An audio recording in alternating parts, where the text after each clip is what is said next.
Episode 4. It's time to bring the cream. And the cream's always at the top. We're not talking about milk and diluted shit here. We're talking about cream. The Renfrew Creamery Kings, an original W member, part of the queue as well. Managed to get the screen working because I'm using Zoom for a fucking change. And hopefully Sam doesn't interrupt Segathon. And if I talk Segathon, maybe that's why she barks, because she doesn't like you. Fucking guy.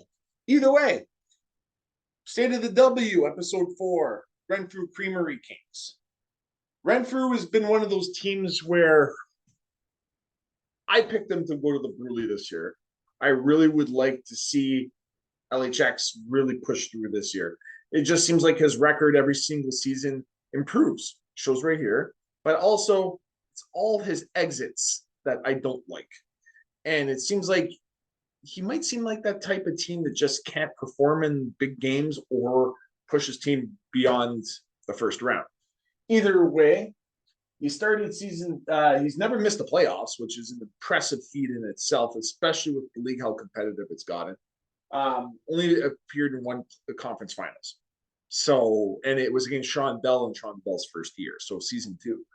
But other than that, he had 32 wins, 35, 47, 47, 36, 41, 49. He's never copped the 50 yet, even though the first 2 seasons we only played 40 something games, so less than 50, so you can't really cap. But after that, you could see that he could easily have cracked it, and he was right on the cusp right here last season. But first round exit, third round exit, second, first. So either his playoff performances are starting to decline and he's getting a misery index where his performance in the playoffs is not as good as it used to, or is it a sign of things to come? But it is one thing I've noticed, and it's going to get to the fucking chopper. Your daddy's got a Puma after dealing with LHX. Fucking cream, give him some rocky road. But it's the most talented roster in the W. We're going to get to that behind my head in a bit. But he has the most talented roster in the W this season. Future seasons, he's one of the few coaches that has set up the lockout chaos. He has a roster in place post-lockout. But if we're going to get into his strengths, his win percentages, he's never dropped below 600 other than this dip. It's the first team that we've reached in those 4 episodes that had a dip to one of the worst seasons he's ever had. Especially when you look at this is where we jumped up into 66 games and then drops down and back up. And we were looking that year that where he actually had 36 games. He got to the second round, but he had 23 losses, 22 last season, 21 the year before. Is it the fall of LHX's regular season, or is it the fall of his playoffs? But either way, he shows the consistency to be able to sneak into the playoffs. Maybe he's not the top seeds like he used to be, but he's showing he's still consistently getting there and consistently performing. However, this one bleep right here, where he was at 598 win percentage, which we're finding out in the W, you need at least a good 550 to get yourself into the fucking hunt for a playoff spot. So he's always above the cusp, never going to have a problem. He's one of the top performers. Strengths of LHX is one of the things a lot of people are going to have to pay attention to going forward, especially with the roster that he has. You need to pay attention. Take the shit out of your ears, take the dick out of your mouth, and stop putting the balls in your eyes because you need to pay attention. Get all your senses. Get everything in here, everything out here, everything up here, and get this fucking melon working because you're going to need it. LHX is going to take full advantage of everyone this year. Reasons for his strengths. Manual goalie. He's right up there. He might not be elite, which we talked about last episode. You don't need to be an elite goaltender. You just have good, and he's good enough. Deep one-timers. One thing I've always noticed with LHX, he likes finding those players right at the blue line, comes around the net or comes down in the corner, dead man's unit, links it to the front of the net. It tends to be above the circles, and he just cranks it. There's no way stopping it. It's really difficult to stop those types of one-timers. And he has the knack and the ability to do it on a consistent basis, regardless of the team he's playing against. And that includes elites. Magic plays. I call him the magic man of the W. Every new style, every new gimmick, every new fucking play that people want to try to do, LHX is the fucking grandfather. He's the inventor of it. The flip in the corner, the dead man. I'm not sure if these were consistent things that people were aware of, but he finds a knack of finding these creativities. And there's one other thing I should have fucking put up here. His strengths. Some people might fucking laugh at this.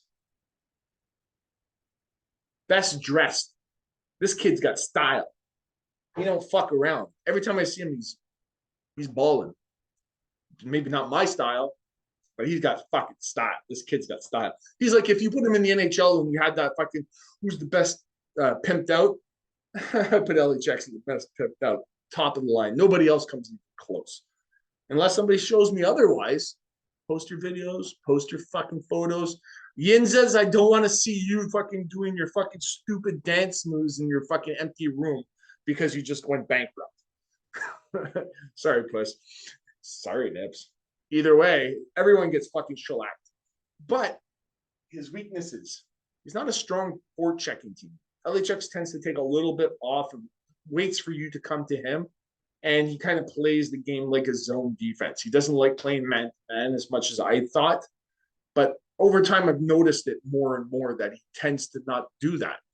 But at the same time, too, his weaknesses is his playoff collapse. He tends to get into the playoffs, and we've seen right here, he can't get past the third round. He's been eliminated in the second round 3 times and eliminated in the first round 3 times. So either LHX is prone to the Minnesota flu, which I always couldn't call it the Minnesota flu. We're going to start calling it the Toronto Maple Leafs flu. Because once they get in the playoffs, they ain't getting past the first round. And it's not a knock on LHX at all. I'm just looking at the draft capital because I forgot to put that up. But LHX doesn't have a second, but he has his first and third, his first and seconds in the next years to come. So he's only got his first, second. Doesn't have his first. He traded it away. And who is it with? Oh, it's with me. Because I got traded Keith Tkachuk away, the ding dong that I am. But it will play out. I'll have 2 firsts this year. So that might be a benefit. It'd be much better of a benefit if LHX wasn't as good as he is. Because then I wouldn't end up with a fucking mid-20s and higher. Either way, neither here or there. High-scoring teams that tend to put a lot of pucks in the net. LHX tends to not have the firepower to get up there with them. This might be a revision. This might be an asterisk, in my opinion. And I like doing stuff my way. Because I did it my way. At asterisk right now. Because LHX can score in bunches, but it depends on the team he's playing against. Because some teams tend to forecheck him a little bit better than others. And at the end of the day as well, magic only can go so far once you figure out the fucking clues. You figure out all the hands. Sleight of hand. A little bit of misdirection. That's all LHX is showing so far. However, we do know at the end of the day, he still could score. He's one of the top scoring teams season in, season out. But he's not he has trouble against high scoring teams. But it is an asterisk because you never know. But then we move to the other side. And I'm going to stand like this because it's going to be a little bit easier. His team, I talked about this early on. His team is stacked. Fucking stacked. He's a Big Mac, but triple Big Mac. Because that's how much fucking meat he's got on this team.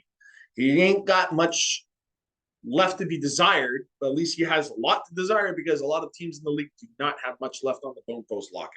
And he's one of those teams that has put himself in a good position to do so. Goaltending. Trevor Kidd was never his original plan because he had Eddie the Eagle.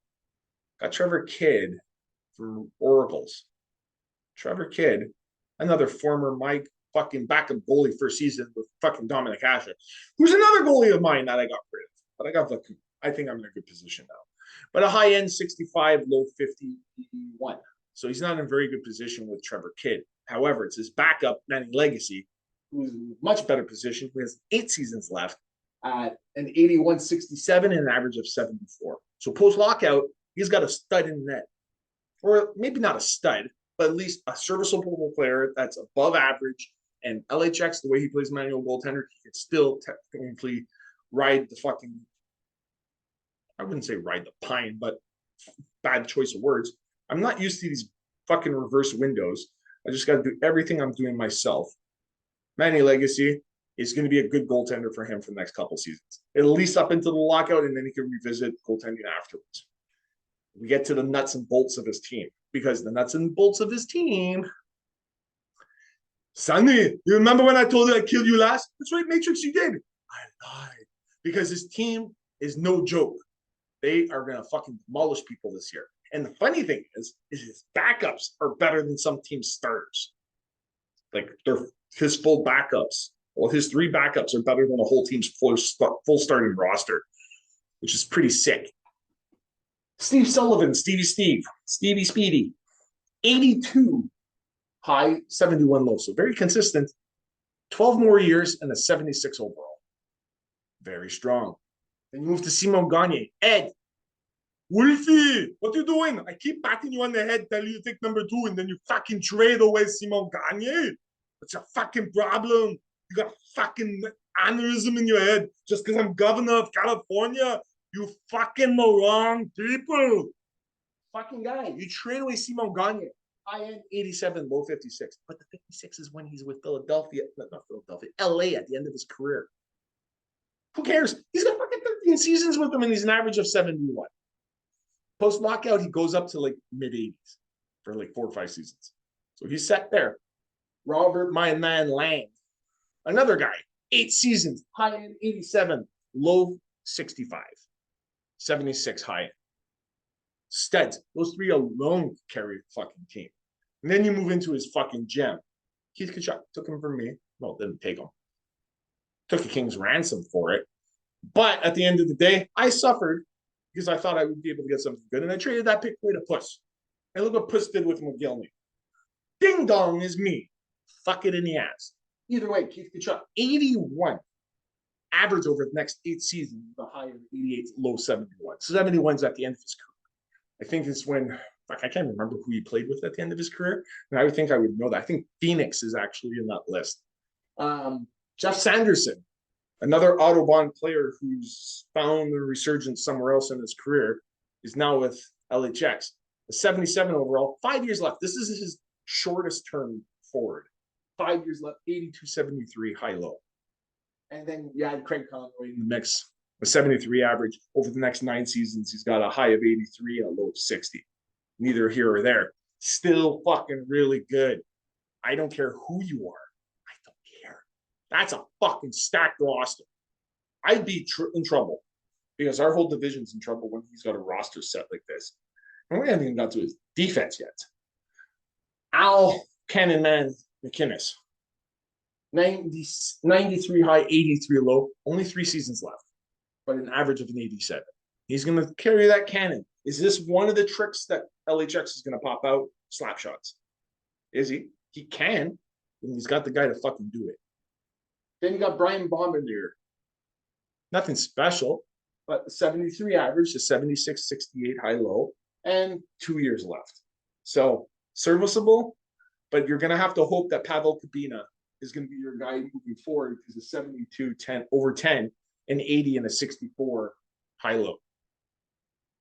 Very good defenseman, very mobile, played very well at Tampa Bay in the NHL. I wouldn't say he was a top 2, but in our league, every defenseman that's decent, especially with a 72 overall and over 10 seasons, is going to be really good for him, especially on the way he plays defense. He goes down the same path as Sagathon.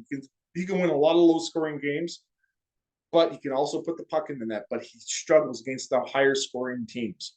And then you got Yannick Tremblay, who I find he's a dumpster fire anyways, and I would have cut his ass fucking 2 seasons ago. But neither here or there. He's a 65 overall, over 5 seasons, a 70, 57 high-low. Not a big deal. When I look at his team's needs for the next few seasons, he just needs post-lockout defenseman. He just needs somebody to replace Al McInnes. Bombardier is gone. And Tremblay is not somebody I would want to start the season with as your number 2, because Kabina is going to be his number 2 unless some miracle happens that he's able to keep things moving forward. And also, it wasn't his first that I got from him. It was his second. That's how come it's not here. But he's got a first-round pick every season. not a second this upcoming season in 03, but he's got his 04 and 06. 06's picks are going to be fucking gold. A lot of people, that draft class is fucking deep. And if you really want to make a difference in your team post-lockout, this is the year you want to trade picks for. If you know your team's not going to compete and you're going to dump players for teams that want to compete for truly now, this is the picks you want to go after. My finger's not working with it. There we go. Seems to work now. Either here or there. Neither here or there. So that's it for the state of W of the Renfrew Creamery Kings. But at the end of the day, also, some people have asked some questions. How to get proper offensive drones in position? I would probably say the best way, and I talked about this on the other video, is you got your fucking columns. You got your rows. You got your right wing. No, we're going to do it like this. Your right wing, your left wing, your center, your left, right defenseman, your left defenseman. They all have alleys. You split, just imagine you put the whole rink into 5 slices, into a fifth, the whole rink. Every player's got their own alley. When you see them scamper up around the ice, it's not like you're seeing your wingers go like this when your center's going up. Your wingers stay like this. It's the same thing. You use your winger and you cut across, your center's going to stay there. Your right winger is going to stay there. Your defensemen are going to stay in their alleys as well. So the important thing is to get proper drone awareness or positioning. Is you got to be aware of who you're using going up the ice. If you're going up with your center, a lot of people like going up center ice with their center. Like you can find a breakaway and get up there.